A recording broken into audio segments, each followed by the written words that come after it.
I am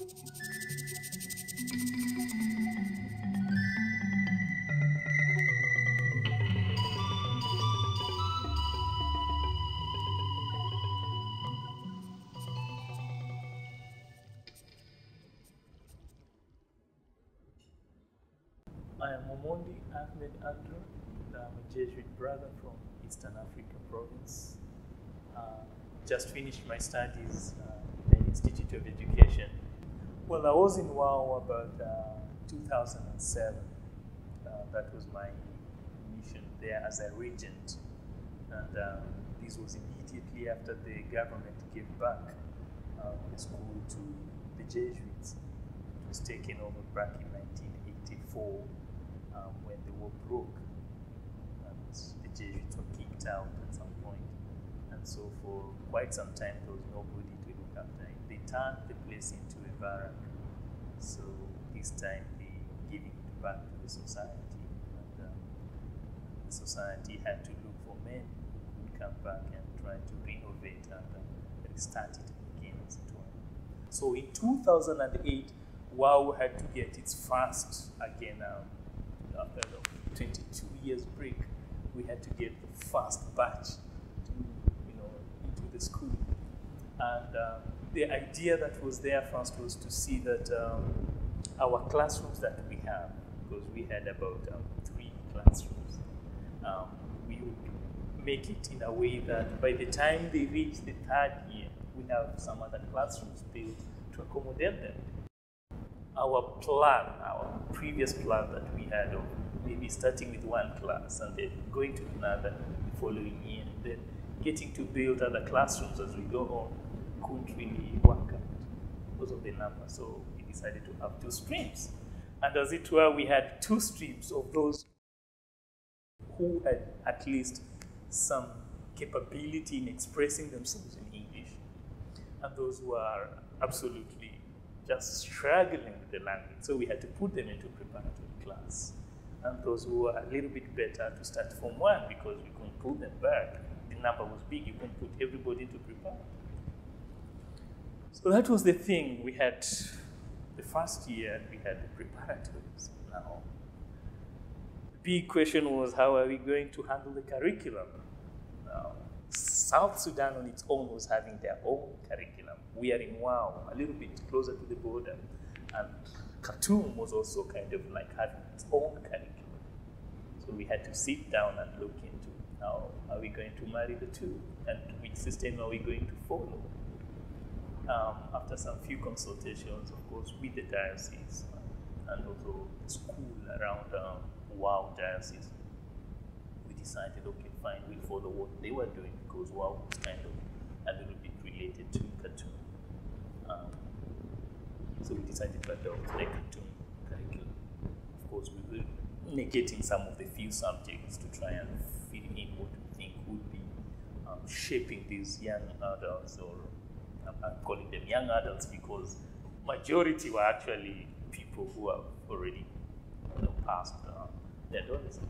So we really needed to do something with them, and we changed the whole thing into a little bit adopting it into a system whereby they can benefit from it, not necessarily intellectual ones, but also put something back physically.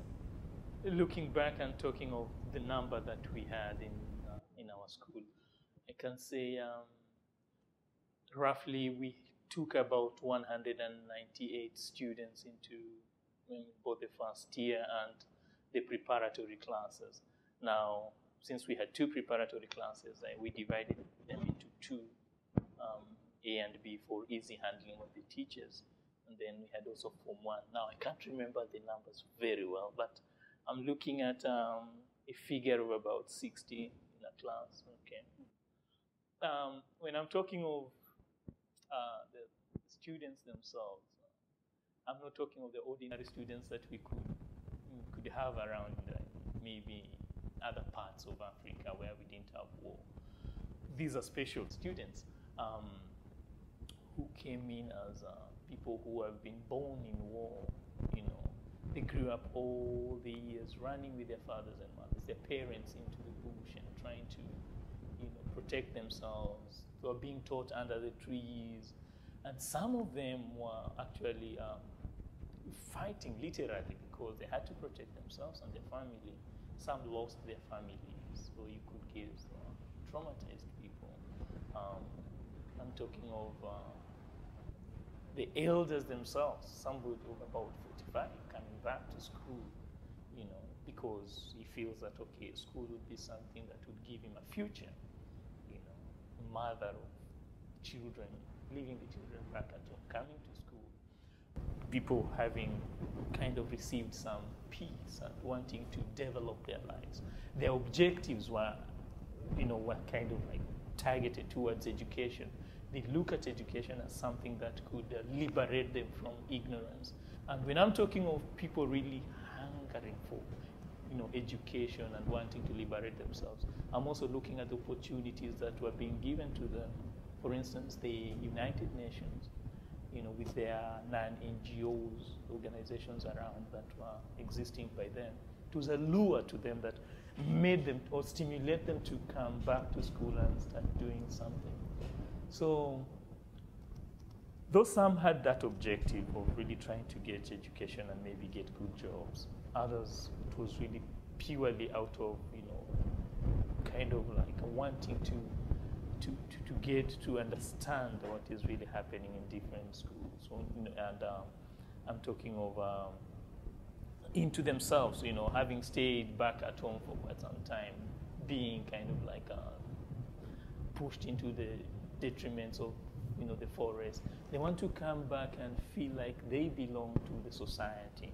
And school is such a place that could offer that, Apart from that, I'm looking at people who are traumatized, because most of them were. I don't want to say that all of them, because some came from Khartoum. They were born in Khartoum, and life to them wasn't all that as tough. So they were just coming back home with their parents, getting new jobs.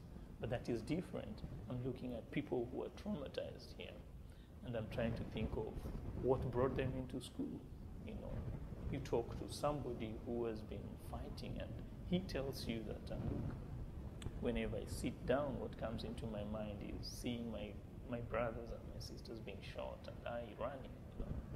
It's you look at this person and you ask, and why are you here now? So sometimes it's just a matter of distraction, just to take me out of the environment of where I feel like I'm alone, and I have all these images running into my mind. Look at the girls themselves. South Sudan has different tribes, right? Different tribes have their own different way of living, their traditions, their cultures. Mostly they are married when they are young. Okay, for instance, I'll talk of the Dinkas. When a girl turns a little bit mature, it means that we can sell her and get cows, all right? And if you're a virgin, you get much more cows. So they would want to do away with you early to receive much more cows. And it's not doing away with you early. I mean, I'm talking of getting, making you get married, and then. But then you look at these people, then you find some actually come to school as kind of like, to prolong the duration of having to go to get married, And school, I mean, for me, school is kind of like a key. You can talk of place where you don't know, you not only get knowledge, you socialize. You also tend to prolong your time of doing some other duties that are really expected of you out there.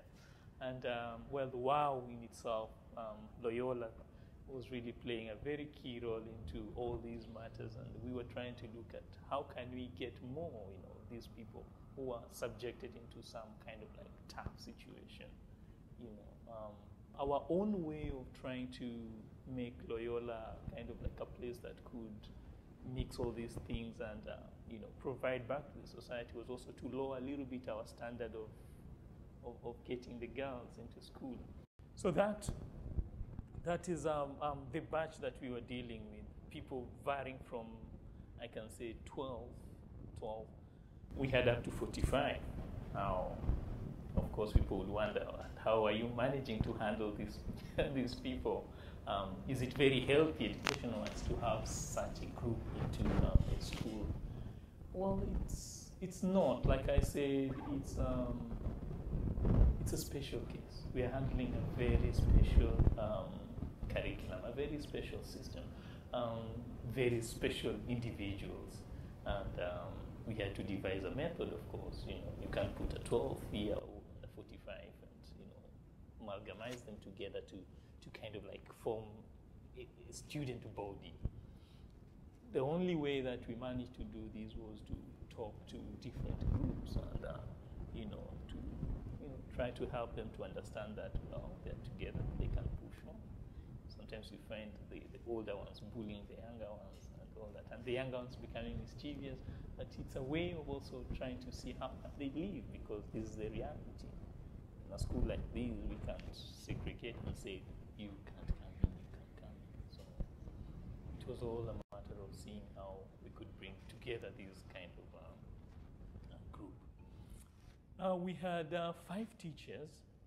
3 teachers were from Uganda. We had to bring a little bit qualified teachers. Now, let me talk also a little bit of the teachers there. It's a good question. It's difficult, and when I'm talking of difficult, I mean difficult in the sense of really very hard to get qualified teachers by then.